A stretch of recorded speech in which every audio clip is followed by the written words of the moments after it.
Assalamualaikum warahmatullahi wabarakatuh. Selamat pagi. Waktu saya sekarang di salah satu dusun terluar di Kabupaten Maros, di Kecamatan Tompok Bulu.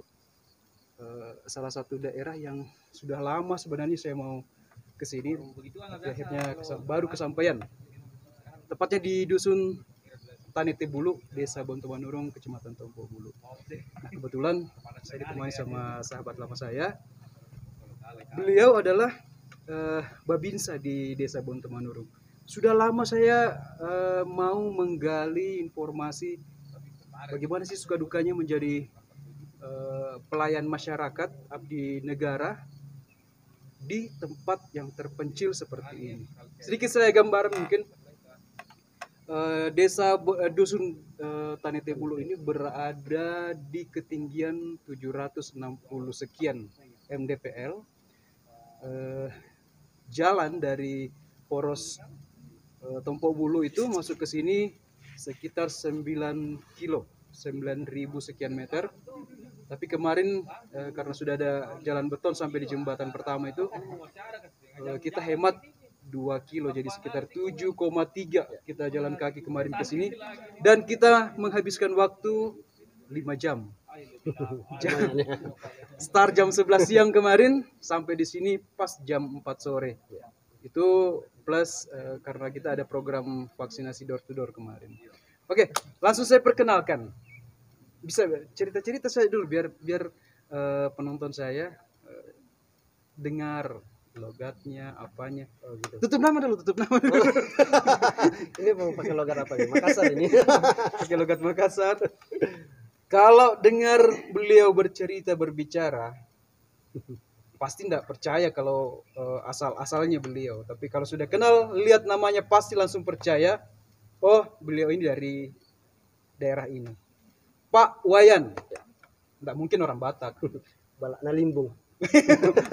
Kalau orang Pak Wayan. Balakna Limbung. Tidak mungkin orang Batak, tidak mungkin orang Papua. Pasti orang Bali. Pak Wayan, apa kabar? Ya. Alhamdulillah baik-baik ya. Alhamdulillah. Ya. Padahal Pak Wayan orang Hindu.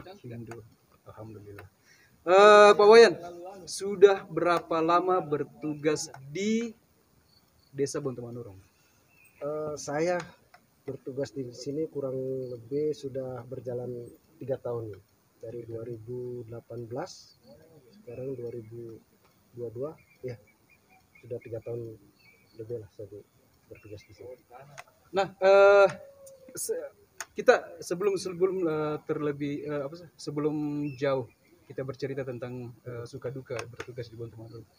Ceritanya sampai bisa terdampar di Sulawesi Selatan. Yaitu kembali lagi karena tugas ya, perintah ya. Mm-hmm. Jadi ketika kita sudah menyatakan diri sanggup untuk menjadi seorang prajurit, ya harus siap ya ditempatkan di mana saja. Termasuk di Sulawesi, dan itu harus kita laksanakan tugas itu dengan sebaik-baiknya. Menyelesaikan SMA di Bali. Tepatnya di Bali di Karangasem. Utara ya? Nah, timur ya. Kalau Karangasem itu mungkin apa?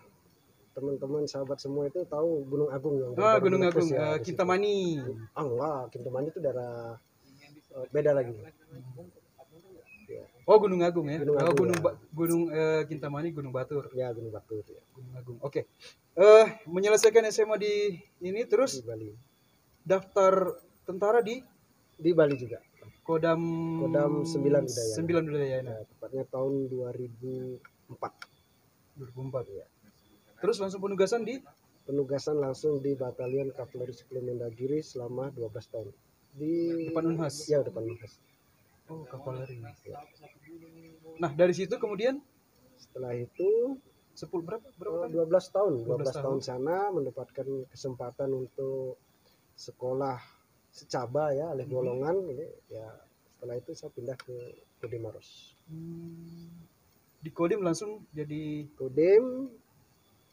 ditempatkan di Desa Bontomanurung. Oh, langsung. Desa yang sangat indah. Betah enggak tinggal di sini, bertugas di sini? Oh, banget. Enggak, di luar dari seorang TNI ya. TNI kan di mana saja, mau di kota, ya, mau di gunung, Tapi secara pribadi. Kalau secara pribadi saya itu betah banget di sini. Tapi jauh loh yang dari kota. No problem, nggak masalah. Nggak masalah. Justru Saya semakin mendapat tantangan tugas itu semakin menarik kalau bagi saya. keluarga ada di Maros. Di Maros. Anak sudah berapa? Anak 2, Istri berapa? istri ya 1. Baru satu. Jangan baru satu saja. Baru satu. Jangan pancing-pancing lagi kita ini. Ya, jadi begitu perjalanannya sampai Ya. bisa terdampar di Sulawesi. Bukan terdampar ya. Jangan belum terdampar. Nanti kalau terdampar kan artinya nggak ada kemauan dong. Ditugaskan lah. Ditugaskan. Ya. Sudah merasakan di kota Makassar lebih 10 tahun, Sudah ya. pindah ke kabupaten di Maros, kemudian akhirnya bertugas di ini menurut saya salah satu dusun yang paling terjauh, Ya betul. terisolir. Yang saya lihat selama di Maros selama ini bahwa hampir semua desa itu sudah dibetonisasi, Ya. beton. Betul. Tapi pengecualian mungkin ada beberapa dusun di Tompok Bulu ini karena memang aksesnya yang sangat sulit ya. 5 kilo, cuma 5 kilo teman-teman. 5 kilo, 7 kilo. 7 kilo. Tapi 5 jam loh dijalani. Ini lewati beberapa sungai, Dan itu tidak bawa gini, apa namanya, perbekalan, tidak bawa beban. tidak bawa apa gas. Kalau Iya. ibu di sini dari pasar bawa gas, bawa. Iya, kemarin kita Iya. ketemu ibu-ibu jalan dari sini bawa beras, Ya, beras, beras, ya. beras 25 kilo Ya. kemarin. Bagaimana kita yang cuma bawa depek sudah, aduh. Di tengah jalan itu langsung saya berpikir, kembali lah enggak nanti di sini. Kayaknya Saya aja sampai jadi tentara aja merasa, wih, kalau saya bantu malah saya nanti yang nggak kuat ini. Luar biasa emang. Tapi itu kemarin saya jalan kaki. Pak Wayan selama ini sudah berapa kali bolak-balik ke sini? Tidak terhitung. Wah, sudah nggak Tapi terhitung lah. naik motor. Ya, Pernah jalan kaki? jalan pak kaki belum pernah. Full belum pernah ya? Belum pernah. Oke. Nah, saya dengar-dengar ya kita sudah masuk ini suka dukanya Pak Wayan. Saya pernah dengar Pak Wayan hanyut beserta motor-motornya. Di sini kita lewati ada 5 sungai kayak kalau tidak salah kemarin. Bukan. Apa, dua. Dua sungai besar. ya. Dua sungai besar dan itu bentangan sekitar 10 meter Kilometer ya. dan kalau banjir itu Oh, betul-betul tinggi banget. Itu mungkin bibit sampai sedada sini. Nah. Itu. Pak Wayan pernah hanyut sama motornya. Coba bisa diceritakan. Ya, betul. Jadi waktu itu kan saya udah janji nih sama warga untuk melaksanakan gotong royong kan. Dalam rangka mau pembangunan masjid di sini, kita memperbaiki akses jalan dulu biar material bisa masuk kan. Karena sudah janji nih, tapi hujan deras nih. Nah, sungai pertama saya masih bisa lewatin. Itu Bara-baranya. mungkin kalau ya di Bara-Baraya. Kalau motor ya sudah setengah bodi motor lah, itu sejalan sendiri. Yang kemarin itu sudah dalam loh yang di bara-baranya Yang itu dalam lagi itu airnya udah keruh ya. Jadi kalau indikasinya kalau airnya keruh berarti di dalam. Ya. Nah setelah itu Tapi masih bisa lewat, bisa lolos. ya.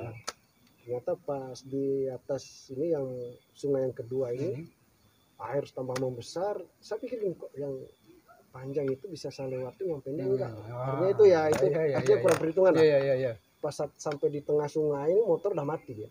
Oh, Mundur motornya mati. mati. Ya, motor mati.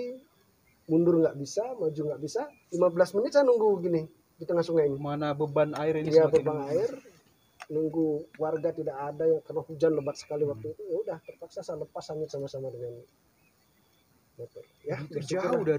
jauh dari pemukiman. Jauh ini kurang 2 kiloan? 2 kiloan ya. 2 kiloan. 2 kiloan. 2 kiloan dengan Ini jalannya itu. Jadi- naik saja ini. berapa lama sampai ada komunikasi dengan warga? Waktu itu pertama saya amankan dulu kendaraan. Hah? Saya masih bisa sempat mengamankan kendaraan dulu biar tidak hanyut terus. Ah, Motor baru Iya. Ini yang KLX ini kan? KLX ini. Iya.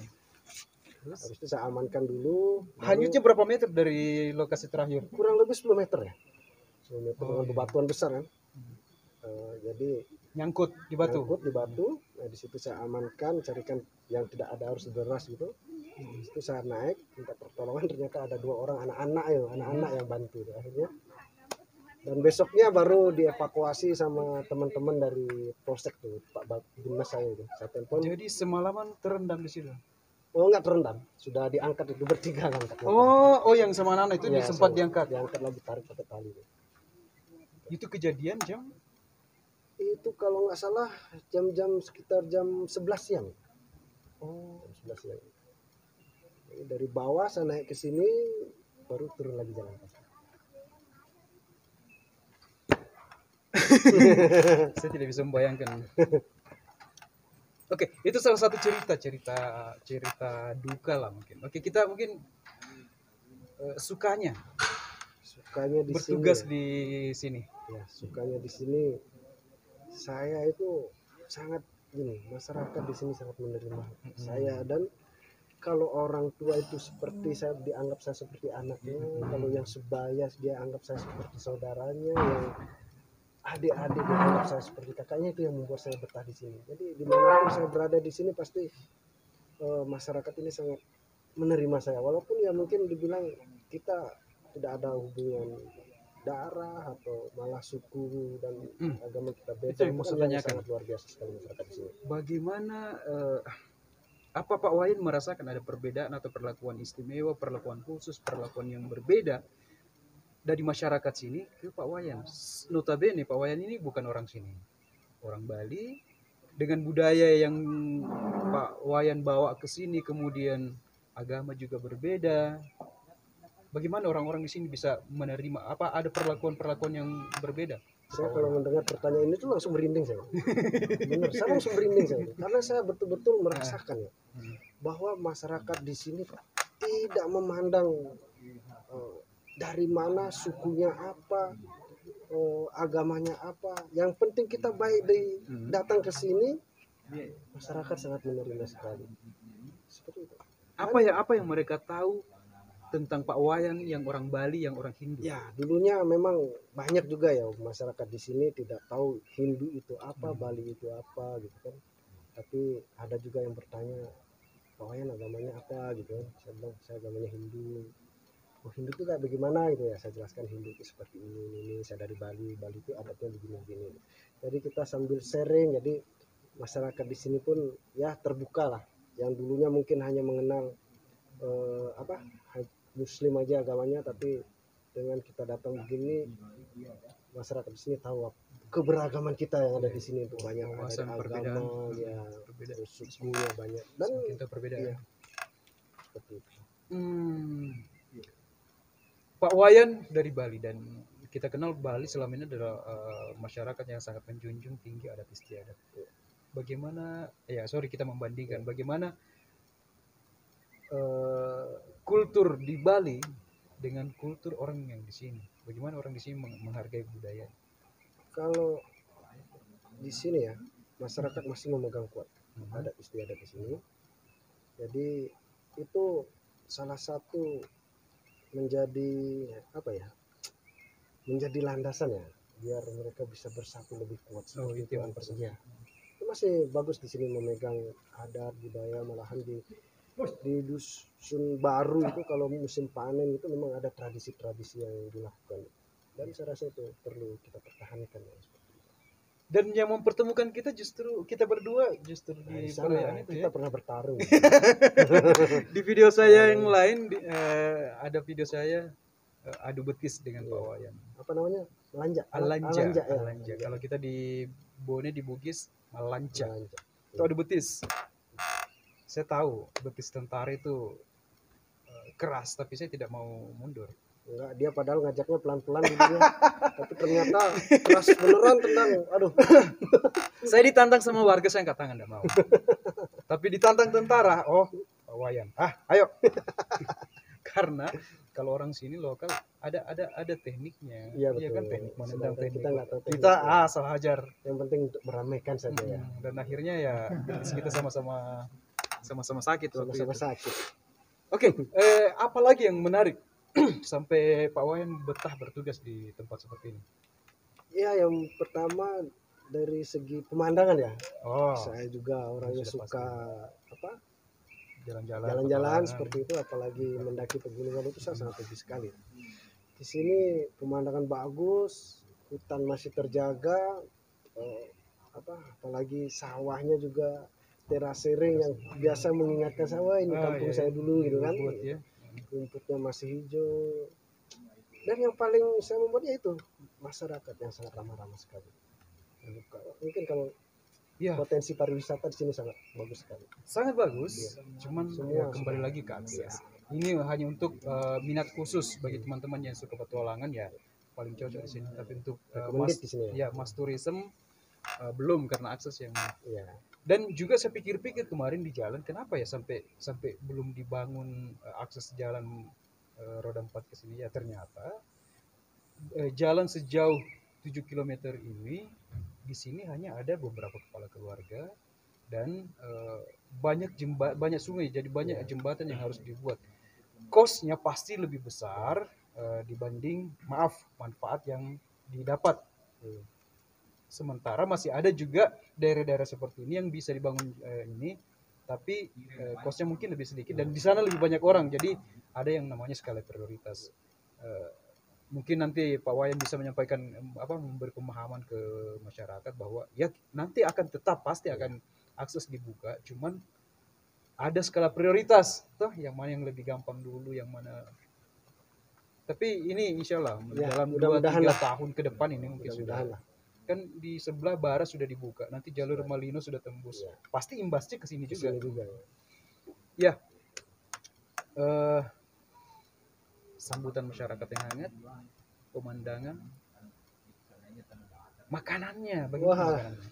Apapun yang disajikan di sini Ya. pasti enak. Ini berat badan saya udah naik 10 kilo saya semenjak saya tugas di sini. Benar. Pak Wayan baik secara orang Bali ataupun orang Hindu tidak ada pantangan makanan kalau di sini. Tidak ada. Di sini Kalau yang saya masyarakat. tahu, maaf saya belum terlalu jelas yang tidak makan daging itu. Oh itu gini yang vegetarian namanya. Itu dia memiliki Tapi yang tingkatan spiritual itu oh sebenarnya. gitu. Jadi ada ya. Ya kalau seperti saya ini yang spiritual masih biasa-biasa aja kan gitu. Bebas. Ya udah apa aja makan dulu lah. Yang penting kita bisa. Jadi tidak semua. Ya, tidak semua. Ya. Jadi pasti di sini tidak ada pantangan makanan. Tidak ada pantangan. Semua disikat. Sikat semua. Omnivora, herbivora, semua daging, tumbuhan semua dimakan ya. Makan semua. Sudah 3. Yang keempat ini dari saya tapi pasti masuk juga. Pasti Pak Wayan yang kalau saya tanya tentang ini pasti pura-pura tidak tahu. Gadis-gadis. Waduh. Kenapa ini karena ini gadis-gadis. Ya kalau itu kan bisa kita lihat sendiri, namanya penilaian itu kan relatif ya. Relatif, Ya, tergantung siapa. Pokoknya itu aja, pokoknya ramah udah itu aja. Tapi kalau mau melamar harus melewati beberapa tes kalau di sini. Kenapa langsung melamar? Siapa yang mau melamar? Lo kan bertanya. Iya. Ya maksudnya bukan karir yang melamar kan siapa tuh harus iya. tes psikologi, kesehatan, kesehatan jiwa itu harus namanya. Jadi saya bisa menjaga di sini adik-adik saya di sini biar sebagai babinsa yang bertanggung jawab terhadap aset di desa. Iya. Dan tapi memang betul ya. Ya. Saya memang selama ini dengar gadis-gadis terlalu anu kayak kita bicara. Tapi bolehlah sedikit gadis-gadis gunung itu ya. Mungkin karena mereka cuaca yang bagus, jarang keluar rumah, karena kalau keluar rumah kan harus mendaki gunung. Jadi kulitnya terawat, putih-putih loh orang-orang gunung, gadis-gadis gunung ya. Luar biasa pengamatannya karir ini. Saya tidak sampai mengamati seperti itu. Enggak, saya cuma dengar cerita-cerita orang-orang Tapi dulu. sekarang udah ngeliat ke sini kan? Dan akhirnya Terbukti juga ya. Ya itu harus kita jaga. Itu aset besar ya. Dan Artinya, tidak boleh orang yang mau masuk mengambil ini ya harus terfilter. ya artinya gini, kita juga Babinsa juga mengarahkan juga sama adik-adik kita, terutama kan dari segi pergaulan ya. Tunggu dulu, ini serius atau? Ya ini serius. Serius. Ini Oke. Jadi ya biar kita juga tidak mau adik-adik kita di sini, terutama gadis-gadis pergaulannya itu Ya, terkontaminasi dengan pergaulan kota. Salah-salah seperti kan gitu. Karena biar bagaimanapun ya kita nggak boleh menutup mata lah. Kalau memang itu harus kita jaga, harus kita jaga. Gitu. Apalagi saya di sini sudah dianggap seperti kakak seperti itu kan gitu. Segitu sih nggak lebih ya. Jangan diperpanjang lagi. Serius? Serius itu kan serius. Jadi makanya di sini kan belum ada Karang Taruna. Hmm. Nah, saya udah sampaikan ke salah satu tokoh pemuda di sini, saya bilang segera bentuk biar kita bisa mewadahi Menjadi wadah ya, kegiatannya teman-teman. karena ke depan kan pasti tantangan hidup itu akan banyak sih. Siapa tahu kita bisa menghasilkan bibit-bibit pemimpin seperti itu kan ya, seperti itu. Jadi sudah ada data-data ini. Kalau data Gadis pasti. gadis desa. Kalau data pasti. Tapi sekedar data ya. Iya, itu Kalau ada wajib. yang butuh informasi, boleh hubungi. Loh kok ke saya? Di Itu data hanya kan memang Babinsa tuh wajib memiliki iya. data-data kependudukan, itu wajib gitu. Oke, sudah. Keskus. Yang di sampai yang mendukung pernyataan tadi itu sampai di Bonto-Bonto itu ada orang-orang ya yang bilang ada kampung Korea katanya. Kalau itu di luar wilayah saya. Iya. Tapi pernah dengar? Pernah ke sana. Pernah juga. Dan memang Nanti sipit silakan. putih. Kenapa dibilang kampung Korea? Karena di sana katanya banyak gadis-gadis yang bukan seperti orang Korea sih, cuman putih ya khas gadis Khas gunung. banget di sana itu. Kemudian matanya sipit-sipit, bukan sipit kayak orang Korea, sipit-sipit. Orang bonto-bonto. Ya, kampung Korea. Tapi jangan ke sana. Jangan Lu kesana. harus ke sana. Jangan ke sana. Oh gitu. Oke. Iya. Kita sudahi pembahasan itu. Saya masih ini dukanya. Kita sudah terlalu banyak berbicara tentang suka dan itu tidak, saya yakin tidak ada habisnya kalau kita berbicara tentang Suka ya. sukanya. Duka-dukanya. Kalau duka ya itu sebenarnya bukan dari diri saya yang merasakan duka di sini. Cuma saya melihat terutama kondisi pendidikan anak-anak. Itu yang membuat saya duka sebenarnya di sini. Ketika saya tidak bisa berbuat banyak untuk membantu anak-anak sekolah di sini mendapatkan pendidikan yang layak. Mungkin Kak Riri bisa lihat sendiri nih. Iya. Di belakang ini kan ini salah satu sekolah. Dan satu-satunya sekolah ya di sini. Dan di dalam satu kelas ini semua kelas dari kelas 1 sampai kelas 6 itu menjadi satu gitu. Dan buku tenaga pengajar? Ya, tenaga pengajar ada namanya Pak Anto, dia satu orang. Dan itu pun jam masuknya ASN. ya ASN. bukan. Padahal banyak orang yang mendaftar jadi guru. Ya. Kemana mereka semua? Ya itulah, mudah-mudahan lah ke depan ada memang betul-betul guru ya. Kalau teman-teman relawan banyak sekali. Relawan banyak Cuma mereka sekali. kan bukan fokus Ya. ke sini dan mereka tidak digaji untuk mengajar di tempat-tempat seperti ini. Kalau bagi saya mungkin hanya sebagian kecil seberapa persen sih yang betul-betul mengabdi sebagai guru.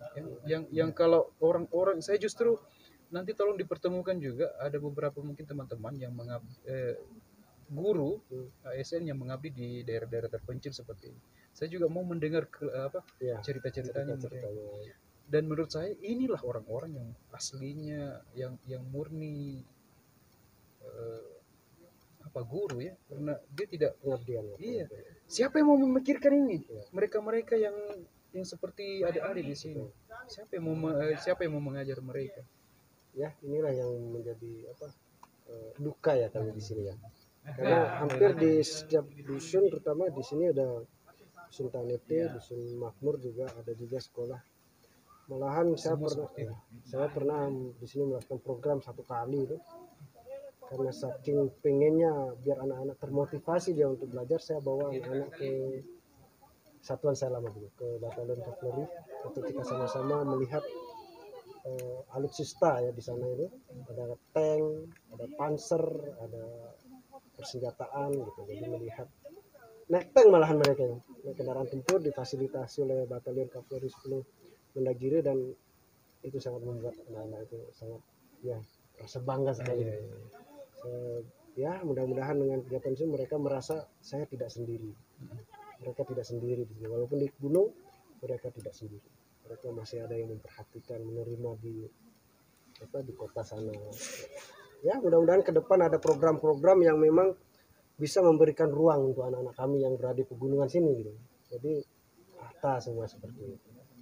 Oke, buat teman-teman saya, penonton YouTube saya, ini kan banyak teman-teman komunitas-komunitas yang mau sebenarnya berbuat, Pak. Mau berbuat, mau ya jadi relawan untuk mengajar. Bagaimana mereka bisa masuk ke sini? Prosedur yang harus mereka lewati ya, Ya. jangan sampai menyalahi. Ya prosedur kan yang ya paling saat ini karena masih ini ya masa pandemi ya, ya paling enggak sudah melaksanakan vaksinasi. Ya intinya melapor lah sama pemerintah. Berkoordinasi, Ya, nanti akan diarahkan sama pemerintah desa, nanti biar mereka jalan ke sini, sampai di sini istirahatnya di mana, makannya di mana, kemudian berapa hari di sini biar kita tahu semua seperti itu. Ya, meskipun kita independen, tapi harus ya koordinasi harus seperti koordinasi juga supaya bisa apa yang kita bisa fasilitasi ya, di apa sini. yang fasilitasi, apalagi kan selama perjalanan kan kita melewati beberapa titik-titik yang betul-betul rawan kan seperti itu. Ada apa-apa kan Ya, siapa yang mau nanti kalau ada apa-apa kita bisa tahu, oh ya ini ada sekian orang komunitas dari ini. ya, Malahan kalau sama saya, kalau saya ada waktu saya temani. justru ditemani. Saya temani, kami temani di sini. Dan itu sangat luar biasa bagi kami, kita bisa berkolaborasi kan. Oke. Jam kerja Pak Wayan di desa Bontosomba, di desa Bontomanurungin. Ada jam kerja enggak atau memang 24 jam kali? Iya 24 jam. Kalau hitungannya 24 jam. Kapan karena saja kapanpun masyarakat membutuhkan kami ya pasti kami harus datang, apalagi itu yang sifatnya penting banget ya. Penting banget itu. Ya, kami harus di kesatuan di mana? Di Koramil ya? Ya, Koramil tetap masih ada jadwal piket juga di sana. Iya, tetap. Nah,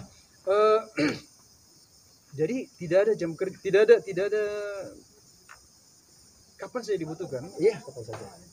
Hampir tiap hari? Enggak juga ya. Enggak juga. Apa artinya di luar juga ada tugas-tugas dari apa? Tugas di luar gini ya. Sebagai seorang babinsa seperti pengamanan seperti itu. Ya. Tapi kalau ada waktu kosong pasti kita jalan-jalan ke desa melaksanakan komunikasi sosial ya, biar untuk mempererat silaturahmi kita kan. Terus bagaimana hubungan Pak Wayan sebagai babinsa dengan teman-teman dari Babin Kantipmas? Ya, kalau hubungan kami sangat baik sekali dan kita juga saling mengisi ya. Ketika misalnya ada permasalahan keamanan, kalau kita bisa hadir berdua hadir. Tapi kalau dari salah satu dari kami yang tidak hadir, harus ada yang bisa hadir di situ dari kami seperti itu. Backup. Dan setiap permasalahan, misalnya ada permasalahan ya tentu sebelum kita ke TKP kita diskusikan dulu berdua kemana arah permasalahan ini dibawa. Jadi antara kami Babinsa dengan Babin Kaptibmas tidak kelihatan bertolak belakang di masyarakat. Jadi kita kelihatan kompak. Kalau TNI Polri udah kompak itu masyarakat itu sangat merasa aman sekali gitu. Oke. Harapan ke depan atau masih mau tinggal berapa tahun lagi bertugas di tempat ini? Kalau itu tergantung oh iya saya mau, ini kan akses ke sini roda 2 hanya bisa diakses pakai kendaraan roda 2 yang berspesifikasi khusus. Pak Wayan pakai KLX ya. Itu disiapkan dari ini atau pribadi? Kalau motor KLX itu motor pribadi, cuman kita juga difasilitasi kendaraan dinas, tapi bukan KLX. Ada kendaraan Versa, dan sudah 3 kali saya turun mesin. Karena pernah tenggelam juga 1 kali di sini. Ya. Jadi makanya kami pakai kendaraan pribadi. Inisiatif. Ya. Oke. Baik. Ada pesan-pesan mungkin buat teman-teman